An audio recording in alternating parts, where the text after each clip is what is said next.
Kung ready na po tayo, magbibigay pansin na po ako para sa ating pong message. And I want to share with you the message of the Lord this morning here. Ano po, dito po. What every church of God ought to be.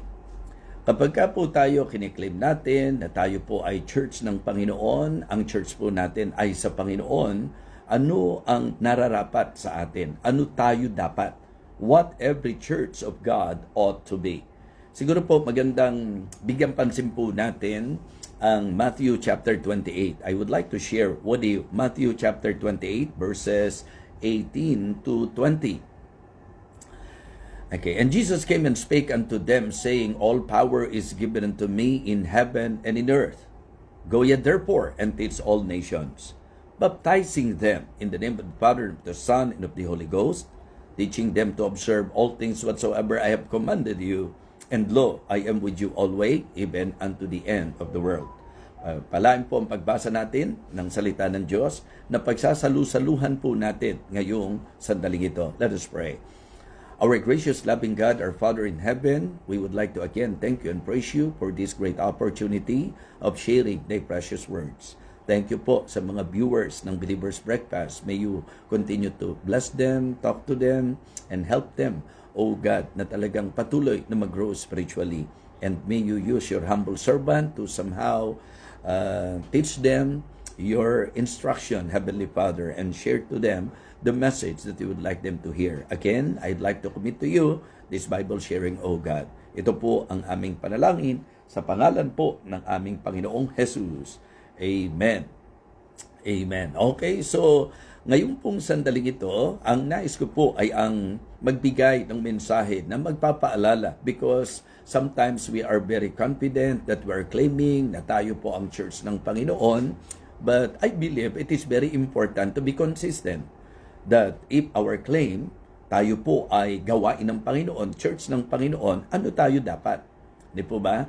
Ano po ang marapat? Well, ang ating pong pag-uusapan ay mensahe na mismong sinabi po ng ating Panginoong Jesucristo sa kanyang mga alagad at sa lahat ng mga masasabi nating tagasunod ng ating Panginoon. Ang sabi po dito, maliwanag, ipinapakita po niya na ang Ama ay nagbigay sa kanya ng lahat ng kapangyarihan, kapamahalaan. Ano po? Para po sa dakilang kautusan na ito. Ang sabi po, and Jesus came and spake unto them, saying, All power is given unto me in heaven and in earth. Okay, go ye therefore and teach all nations, baptizing them in the name of the Father, of the Son, and of the Holy Ghost, teaching them to observe all things whatsoever I have commanded you.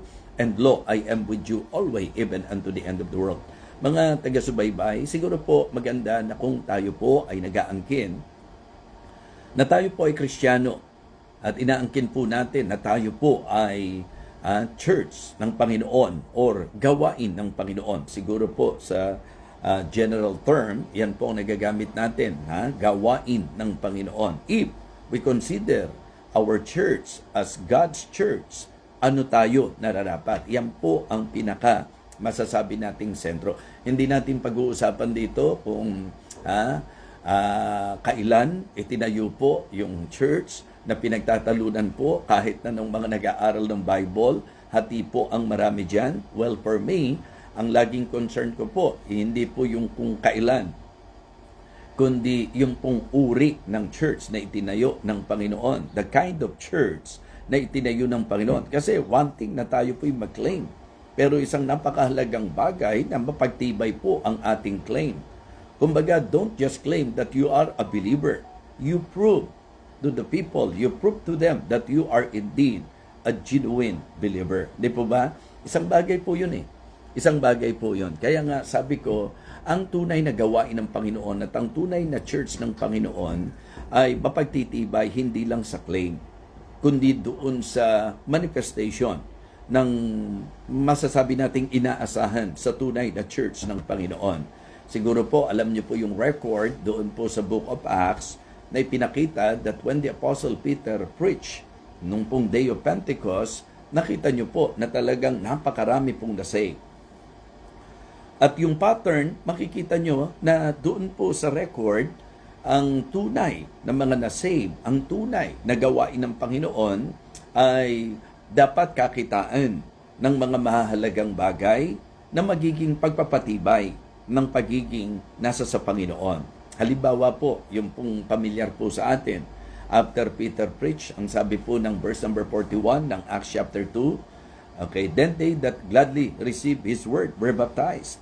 And the same day, they were added unto them about 3,000 souls, and they continued steadfastly in the apostles' doctrine, and in fellowship, and in breaking of bread, and in prayers.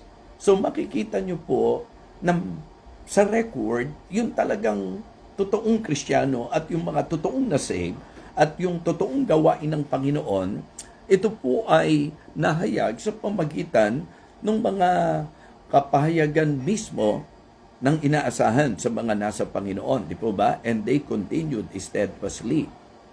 Ganito yung dapat nakikita sa church. So siguro po sa ilang mga paglalahad ngayon, sa ating pong magiging pagtalakay, mga giliw na taga-subaybay at sa bawat isa na talagang laging nakaabang dito po sa ating pagsasalo-salo sa salita ng Panginoon. Ang sinesentrohan po natin, lalo na po sa mga ka-tune-in lang po ngayon, ang sinesentrohan po natin ay ang message na pinamagatan ko pong what every church of God ought to be. Paano dapat? Pagka kiniklaim mo na ang gawain nyo, gawain ng Panginoon, kiniklaim po natin ang church natin ay church ng Panginoon, so ano po ang nararapat sa atin? Ano po ang aasahan sa atin? Ano tayo dapat bilang nakiklaim na Kristiyano o church ng Panginoon? Okay? Mga kapatid, what every church of God ought to be? Dapat po tayo po yung church na sumusunod sa Panginoon. A church following the Lord. Okay, tayo po ay dapat maging church or ecclesia o gawain na sumusunod sa Panginoon. Diba sa Bible, ang sabi po, my sheep hear my voice and I know them and they follow me. Mahirap pagtagpuin na sinasabi natin sa Panginoon ng church natin na lihis tayo sa Bible. Ibig sabihin, ang pagkakakilanlan dapat sa atin, ang Bible ang dapat final authority natin at ang Bible ang sinusunod natin. Sapagkat, siyempre po, ang komposisyon ng tunay na church ng Panginoon ay ang mga tupa ng Panginoon. At ang sabi po ng malinaw na pahayag ng Panginoon sa John chapter 10 and verse number 27, my sheep hear my voice. Yung idea po nung hear dito, hindi po yung sa pamamagitan lang po nung sa tainga po natin. Yung idea po nung hearing dito, malinaw naman, my sheep hear my voice and I know them and they follow me. So kaya kung tayo po ay tunay na church ng Panginoon, dapat ang Panginoon ang sinusunod po natin. Every church of God ought to be, di ba, followers of the Lord. Ibig sabihin, ang tunay na church ng Panginoon ay ang church na sumusunod sa Kanya.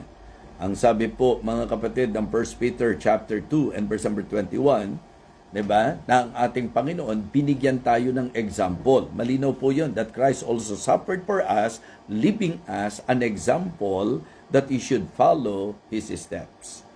So kaya pagka po tayo ay nagsasabi na tayo po ay kabilang sa church ng Panginoon, pero hindi po yung yapak ng Panginoon ang sinusundan natin, at hindi po tayo sumusunod sa salita ng Diyos, mahirap pagtagpuin po yan.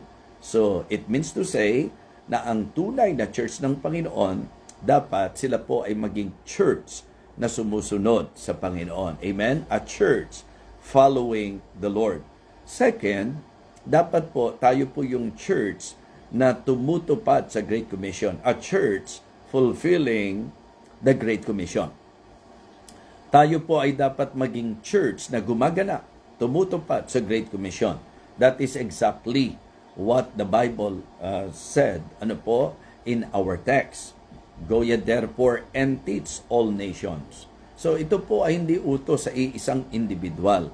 Ito po ay utos sa mga tao ng Panginoon. At sila po ang bumubuo ng church, di po ba? So the church is actually commissioned by God through our Lord Jesus Christ, na ang sabi po, malinaw na malinaw, all power is given unto me in heaven and in earth. Go ye therefore and teach all nations. Di ba? Baptizing them in the name of the Father and of the Son and of the Holy Ghost. And then, ang sabi po na included sa Great Commission, teaching them to observe all things whatsoever I have commanded you. And lo, I am with you always, even unto the end of the world. So kaya mapapansin nyo po na talagang kapag ka-church ng Panginoon, particular sa pagtuturo at particular din po sa pagganap ng utos ng ating Panginoon. Now, as church, tayo po ay inatasan at tinutusan to go and preach the gospel to every creature. Diba? Atin pong palaganapin ang ebanghelyo, atin pong gawin ang lahat ng ating magagawa. Kaya nga sabi ko, yung mga pastors na imbes na talagang magkaroon ng tinatawag na unity, kapag ka dumarating doon sa point na talagang paligsahan, hindi po maganda ang nagiging epekto. Dapat lahat po tayo nagkakaisang puso at nagkakatulong-tulong sa pagsulong ng ebanghelyo, because if we are claiming that we are really His church or God's church, we ought to be fulfilling the Great Commission. Diba? Dapat po ang church natin ay active sa soul winning. Yan po ang wag nating iaalis sa ating mga local churches. Yung pong pagtupad sa Great Commission. Yan po ang isa sa pagkakakilanlan, sapagkat yan ang marapat sa church ng Panginoon na tumutupad sa Great Commission. Bawat pagkakataon na ibibigay ng Panginoon sa atin, at dapat meron tayong takdang panahon para ganapin ang kautusang ito. Kaya nga sabi ko po, ang isang buhay na church, ang isang church na masasabi po natin na talagang gumaganap ng kalooban ng Diyos ay church na aktibo sa misyon, aktibo sa soul winning, talagang merong time sa visitation. So it is still good to see that many churches, even today, they are giving time to teach, children about the gospel. Yun po, kaya ang church na makikita nyong active sa pagtuturo sa mga bata, ayan, tuloy-tuloy nyo po yan. Kalooban ng Panginoon po yan. Yung pong mga pagkakaroon natin ng mga everyday visitation, house to house, door knocking, and then yung pong soul winning action team, yung pong church visitation, dapat hanggang ngayon hindi po mawawala yan, sapagkat ang church ay marapat na tumutupad sa Great Commission.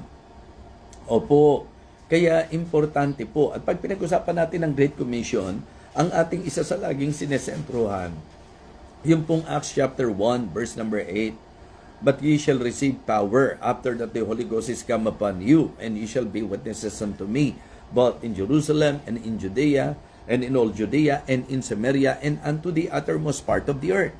Mga kapatid, nakakatuwang isipin, lalo na po sa bansang Pilipinas, sa ating pong nakikita sa ngayon. Kasi naging used tayo na tayo po'y mission field. And it is great and wonderful to see that now, sa mga panahong ito, ang Pilipinas po ang isa sa aktibo sa usapan na talagang pagsusugo ng mga manggagawa. Yes, tayo po ay nagiging missionary sending country na po, nation po, mga kapatid. Ang mga churches natin ay particular. Kaya saludo po ako sa mga nagkakandak ng mga World Missions Conference, and it is great to know that many local churches in the Philippines, they are really supporting missionaries na pumupunta po sa foreign land. Pero syempre po, laging dapat 2020 vision at dapat balance po sa usapan ng Great Commission. Ito po, pag pinag-usapan natin ang mission po ay scriptural, ang mission po ay systematic, ang mission po ay simultaneous, mga kapatid. Kaya po dapat ito po yung concept nung pong Acts 1:8, "But ye shall receive power after that the Holy Ghost is come upon you, and ye shall be witnesses unto me both in Jerusalem and in all Judea and in Samaria and unto the uttermost part of the earth." Paano po natin magagawa yan simultaneously? Sa pamagitan po ng ating aktibong pagganap sa soul winning ng ating pong mga local churches, and at the same time, nagsusupport tayo ng mga missionaries na pumupunta po sa foreign land. Okay? What every church of God ought to be. Number 1, dapat a church following the Lord. Dapat tayo po'y maging church fulfilling the Great Commission. So, kaya one thing, naki-claim mo na church tayo ng Panginoon. But if we are not following the Lord, mahirap pagtagpuin. Medyo may kontra doon. Hindi tama. So, tapos, ang church natin, ni walang program para sa soul winning, walang effort, walang soul winning effort and endeavor. Wala pong pagsuporta sa misyon. So, hindi po magiging consistent ang claim. Because every church of God ought to be following the Lord, fulfilling the Great Commission. And then, maganda rin po na makita natin na pagka tayo church ng Panginoon, ito po'y dapat maging church fellowshipping one with another. Yes, ang isa sa dapat matibay sa mga churches ng Panginoon ay ang fellowship. Kasi kanina sinabi ko po sa inyo, then they that gladly received His word were baptized, and the same day they were added unto them about 3,000 souls, and they continued steadfastly in the apostles' doctrine and in fellowship. Pagka po ang church matibay ang fellowship, maganda po ang nagiging outcome. Pero try nyo po na ibig sabihin sa reality ng buhay sa ministry. Kapag ka po ang mga members hindi po nagkakaisa at meron pong mga hidwaan or conflict, 'di ba? Yung mga chismisan dito, siraan doon, paligsahan, yung kailangan sila ang bida. Makikita nyo po, hindi nagiging matagumpay. Yung fellowship po ay napaka-importante. Sabi ko nga, sa maraming pagkakataon, I always emphasize the importance of making our relationship strong. Usapang pamilya, mahalaga ang strong relationship. Usapang kumpanya, mahalaga yung strong working relationship. Kapag ang pinag-usapan po, yung mga organisasyon, mahalaga po eh. So, hindi na po para maiba. It is also important for the Church of God that the members are united and in harmony, fellowshipping one with another. Kaya mga kapatid, isa sa wino-workout dapat sa usapang gawain ng Diyos, yung pagpapatibay ng fellowship. Kaya nga sabi ko, one thing na na-enjoy natin sa church, yung fellowship. Yes, given po yon na pumupunta tayo sa church to worship God, but listen, in the command of the Bible, in the command of God through His Word, ang linaw po ng Hebrews 10:25 eh. Ang sabi po mga kapatid, not forsaking the assembling of ourselves together as the manner of some is, but exhorting one another, and so much the more as you see the day approaching. And even before that verse, sinabi po na i-provoke natin ang bawat isa sa pagmamahalan. So fellowship is very important sa buhay ng church ng Panginoon. Kaya nga binibigyan natin ng diin na talagang doon po sa pattern, doon po sa ipinakita po sa atin ng Biblia, mga kapatid, sa Acts chapter 2, isa sa pinapagtibay po nila matapos na sila'y masave, ang pagsasama-sama po nila. So it is always good to be united and to have a harmonious relationship in the church of God as His church. Diba? We ought to be fellowshipping one with another. We should give importance sa aspeto na yan. Umamin po kayo. Kahit isa lang na may kadeferensya ka sa church, hindi ba nakaka-apekto sa iyo? Diba? Real talk. Pagka mayroon pong naka-conflict tayo sa church, hindi ba minsan bumabawas ng gana po natin para umattend, or para bang ang tingin natin parang makikipagplastikan lang tayo? Sabi ko nga po, even if may experience natin na meron pong hindi naging maayos sa atin, ang kalooban ng Diyos maging mabuti pa rin po tayo. And then, sasabihin natin, hindi ba parang nagiging plastic ako noon? Sabi ko nga, huwag kang maging plastic, maging spiritual ka. Kasi yung ikaw ay magpakita ng buti, bilang pagpapanggap at hindi totoo sa iyo, kaplastikan po yun. Pero kung ikaw ay magpapakita ng buti sa kabila ng hindi magandang ginawa sa iyo, okay, as long na sincere yung buting pinakikita mo, hindi ka plastikan yun, spirituality yun. Kaya mga kapatid, mga minamahal, as we continue on in the Christian life, one of the things na dapat ma-develop po sa atin is spirituality. At ang spirituality po ay key para magkaroon tayo ng happy and harmonious relationship and strong fellowship. Yung pong matibay na fellowship, impossible sa mga immature. Okay? Kasi sinasabi natin mahalaga yung humility, but it takes spirituality for us to apply humility. It is very hard to humble ourselves nang hindi natin i-apply ang tinatawag nating espiritualidad. So that is the reason why our goal and objective is to make the people grow sa kanilang spiritual life. So kaya ang Panginoon, meron siyang kaparaanan. Yung pong aral natin sa Book of Acts kung bakit naging rapid yung kanilang growth, yung masasabi po natin na talagang very fruitful ang naging ministry, considering na ang persecution, hindi biro, ang titindi ng persecution, pero bakit makikita po natin na sila'y nag-grow? Kasi ang pinapagtiba yung fellowship Yung fellowship. Mga kapatid, hindi masaya na may kaaway ka sa church. Hindi masaya na may kairingan ka sa church. And that is why the Apostle Paul again and again, pagka siya sumusulat sa mga churches, one of the things na ginagawa po niya, mga kapatid, maniwala kayo, ang sila po ay bigyan ng exhortation about good relationship and strong Christian relationship. Huwag personality ang maging basis. Kasi kapag ka naging personalidad ang basis mo, pwedeng wala ka talagang makasundo dahil iba-iba tayo ng personalidad. Huwag din po yung human perspective o yung personal na pananaw mo, di ba? Yung preferences mo, wag. Ang tanging magpapaging united sa atin is the Spirit of God na nasa mga Kristiyano. If you are a genuine believer and ang mga kapatid natin, genuine believer din, we have one Spirit and that one Spirit will help us na mag-unite tayo, maging united po tayo. So kaya trabahuhin po natin sa church yung magandang fellowship. Trabahuhin po natin. Okay? Maging totoo po tayo sa pakikinig po natin. Kapag kahit isa lang, meron kang damdaming dala-dala sa kapatid mo, sa Panginoon, kahit isa lang yan, maniwala ka na talagang ang epekto niya napakalaki. Kasi body of Christ tayo Hindi po pwedeng may sugat o may dinaramdam sa maliit na bahagi na hindi po iindahin ng buong katawan. Diba? Kahit ito lang ang masaktan, talagang ang sigaw ng aray ay sa kabuuan ng katawan. Why? Part ng body. Bahagi. Kaya nga doon nang galing yung kasabihan na ang sakit ng kalingkingan, dama o damdam ng buong katawan. So kaya dapat pahalagahan natin ang isa't isa. Let us always pray.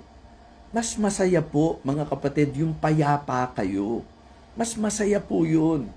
Magtataka ka na may mga Kristiyano na pinababayaan, na nagtatanim ng sama ng loob, samantalang alam niya kung gaano kalungkot at kung gaano hindi maganda yung may damdaming mabigat ka. Health mo ang naaapektuhan. Yung pong service mo sa Panginoon ang naapektuhan. Yung saya mo ang talagang masasabi nating nahahadlangan. So, let us try our best. No wonder why the Apostle Paul emphasized that if it be possible, as much as lieth in you, live peaceably with all men. Kahit sa mga pastor, lagi po naming pinapaalala sa isa't isa. Better together. Diba? Mas maganda kung sama-sama tayo. Mas maganda kung talagang palakasan po tayo. Maganda kung panalanginan po tayo. Maganda kung tulungan po tayo. What every church of God ought to be. Number 1, a church following the Lord. Number 2, a church fulfilling the Great Commission.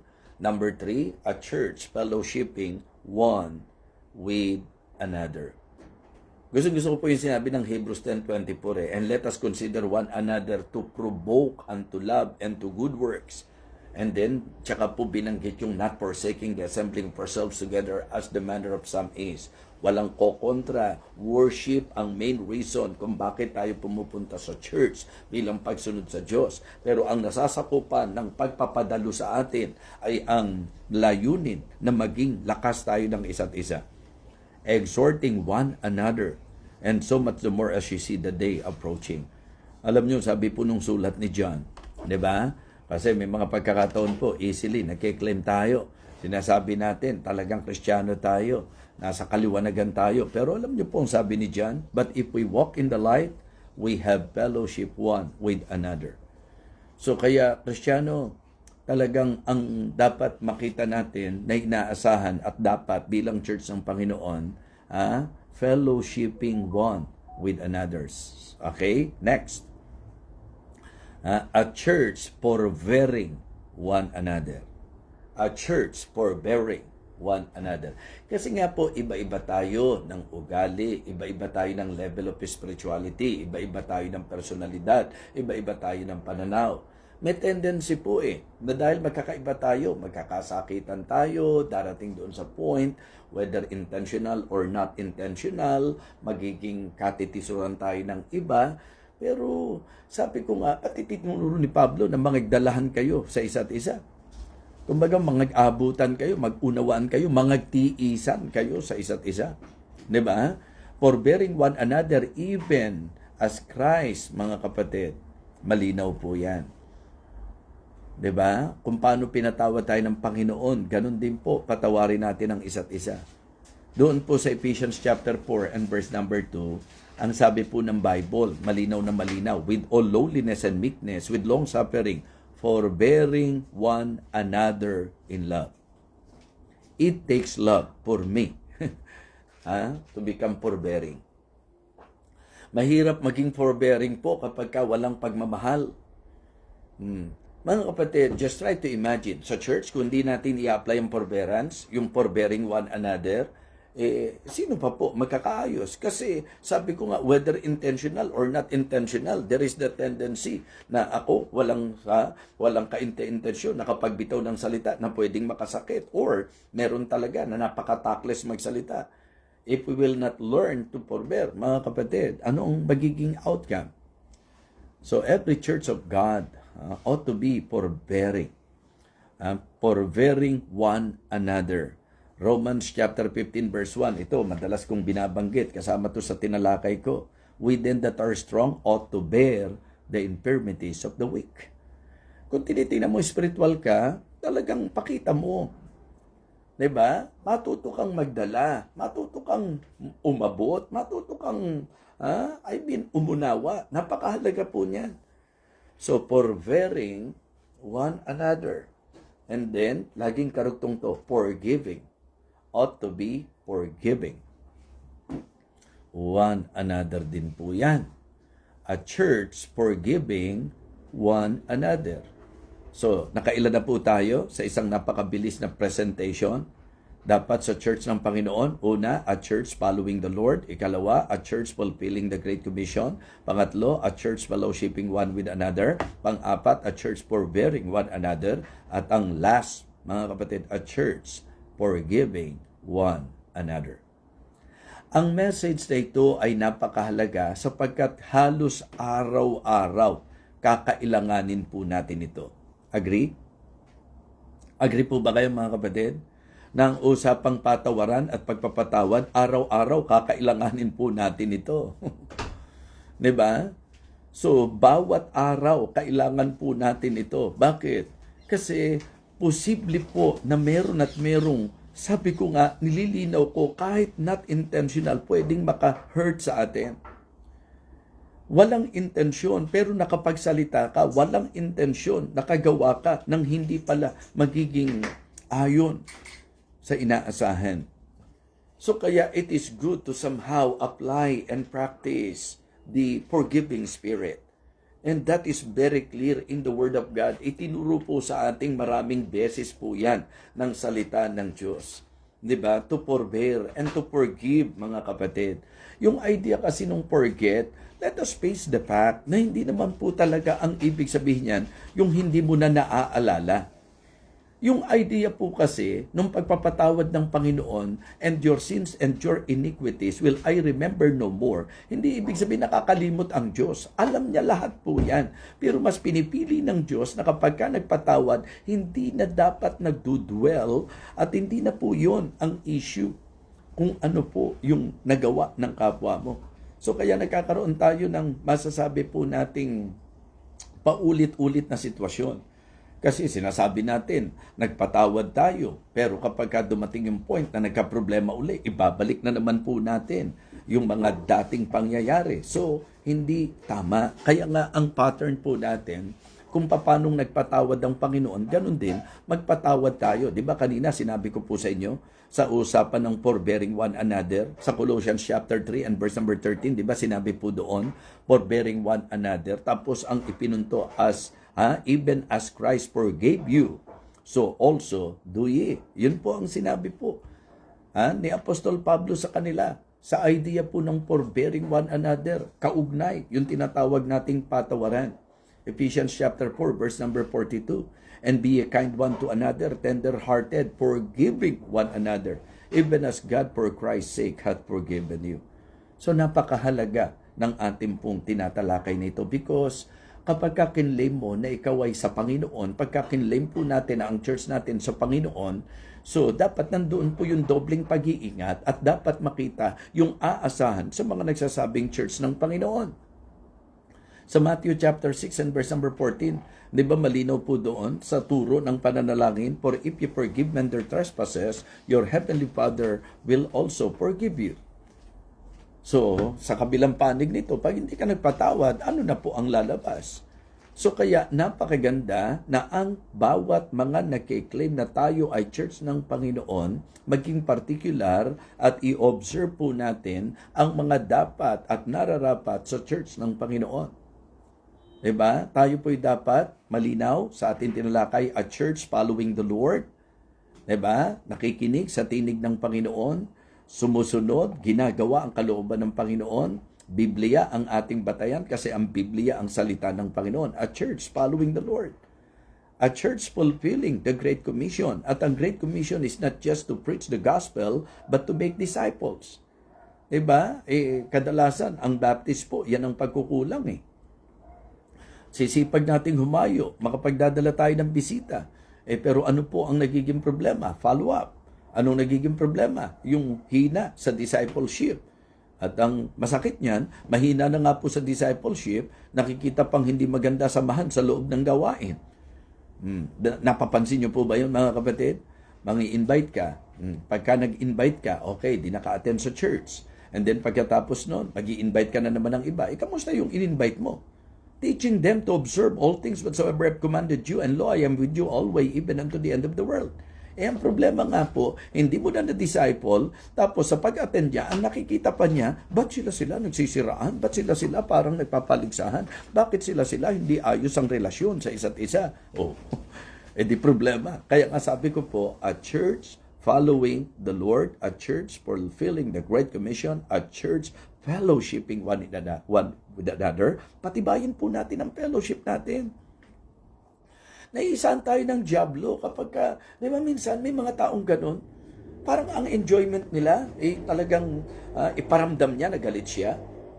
Mga kapatid, Kristiyano tayo iba dapat ang Kristiyano. Hindi po pwedeng ganun yung takbo ng utak at isip po natin. Diba? So, yun po mga kapatid, papagtibayin po natin ang fellowship. Pag nakikita nila na maganda ang tratuhan natin sa isa't isa, then makukonclude nila, mga tagasunod nga tayo ng Panginoon. Ilan na ang nawawala sa mga gawain dahil po sa hindi magandang nakikitang pagsasamahan. Mga paligsahan, pagalingan, pintasan, chismis dito, chismis doon. Hindi pang church yan. Pampalengke po yan, mga kapatid. So, kaya importante po. Tapos yung mga ugali po natin, ayusin po natin. Sa usapang church, kabanalan ng pinag-uusapan. Pagka pinag-uusapan church, kaayusan ng pinag-uusapan. Mga kapatid, kahinahunan. Hindi po pwedeng parang mga palingkera po tayo sa gawain ng Panginoon. Hindi po pwede na mga sanggano po tayo sa gawain ng Panginoon. What we need to apply is the forgiving spirit. Okay? Ang ganda po, paalala ito A church following the Lord, a church fulfilling the Great Commission, a church fellowshipping one with another, a church forbearing one another, and a church forgiving one another. What every church of God ought to be. Ano po sa palagay ninyo? Ang linaw po, diba? Go ye therefore and teach all nations, baptizing them in the name of the Father, and the Son, and of the Holy Ghost, teaching them to observe all things whatsoever I have commanded you. So ito po yung itinuturo po sa bawat isa sa atin ngayon. I-observe natin yung dapat makikita. sa mga Kristiyano at sa tunay na church ng Panginoon. So, anong lesson? Ano po ang reminder? Don't just claim na ikaw ay Kristiyano. Don't just claim na kayo'y gawain ng Diyos. Don't just claim na ang church nyo ay true church. Prove it. Prove it. Show it. Ipakita po natin, patunayan po natin. At yun na po ang magiging dahilan para makumbinsi sila na talagang ibang klase talaga yung church na yan. Ibang klase talaga yung gawain na yan. Ibang klase talaga yung mga mananampalataya na yan. Dapat ganun po, mga kapatid. So, muli po, maraming salamat at nawa nakatulong po sa atin ang atin pong tinalakay ngayong sandaling ito. Let us pray. Our gracious loving Father, thank you so much for your guidance. Thank you for giving us wisdom. And thank you for this realization. I pray, O Lord, that you will continue to bless this ministry. May you also bless each and every one of us, O God. And Lord, I pray na hindi lang kami maging hearers of the word, but doers also. Sa mga kapatid, mga mananampalataya na laging nakikinig, nawa makita namin ang aming accountability na ito po ay aming tuparin po sa aming mga buhay. Again, thank you so much po at igawad mo po ang iyong basbas sa aming lahat. Sa pangalan po ng aming Panginoong Jesus. Amen.